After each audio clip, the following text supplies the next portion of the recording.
This guy is truly talented. Just because he lacked a space of his own, he decided to buy a shipping container online. He planned to transform it, solving his problem perfectly. When the container arrived, he started working on it overnight. First, he took out some foam boards from the container. He placed them on the inner walls of the container. After measuring, he cut off the excess parts. Then, he applied foam and glue, fixing the foam boards in place. These foam boards were custom made, fitting the container walls perfectly. They were also very affordable, making them the best choice for someone on a budget. For the top, he first laid long foam boards, filling the grooves. Then, he combined two large foam boards, sticking them together. He supported the bottom with wooden brackets, sealing the top completely. For the small gaps at the edges, he applied foam glue, then fixed thin foam strips in place. For the container's iron door, he used the same method.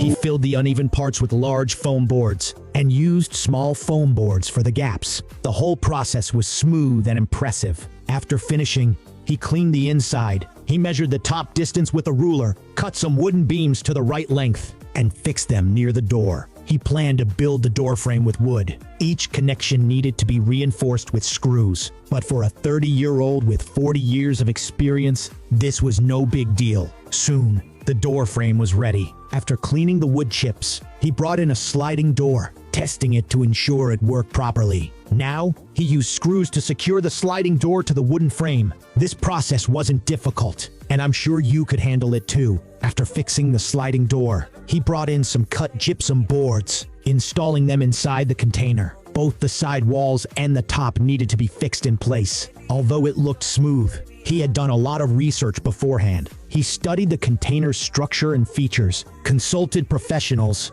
and designed the overall plan. Despite facing various difficulties, he didn't give up. Instead, he became more determined, believing it was a meaningful project, and devoted himself to it. After wrapping the container with boards, it became more solid and beautiful. The reinforced effect was impressive, wasn't it?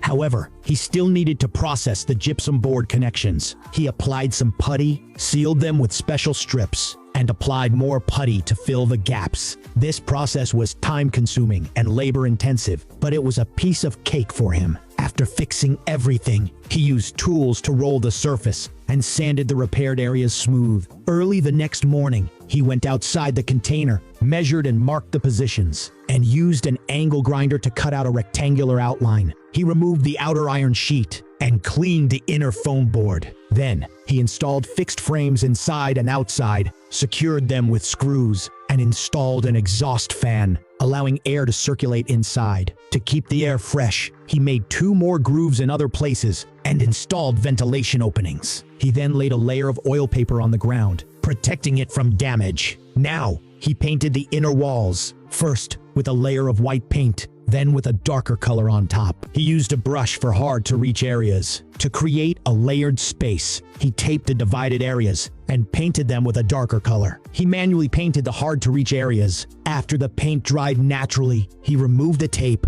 transforming the space inside. He then fixed some brackets on both sides of the inner walls, placed matching wooden boards on top, and secured them with screws, forming 2 work platforms on both sides. He also placed brackets on the ground, drilled corresponding holes, and fixed the brackets in place. These 2 positions were the most important work platforms, so the height had to be adjusted properly. He sprayed some personalized signatures on the walls, enhancing the overall appearance. The studio was taking shape. He then went outside, cut a round hole, extended the power supply inside, and installed fixed wiring boxes. Although this was usually an electrician's job, he wasn't an ordinary person. He studied hydraulic and electrical engineering in college, so this was a piece of cake for him. To complete this super project quickly, he worked continuously for 8 hours, which was very exhausting. As the saying goes, giving a like is a favor, not giving is a duty. Since you've read this far, you surely won't hesitate to give a like. Your support is our motivation to keep creating. Thank you very much. After wiring, he installed some lights on the top,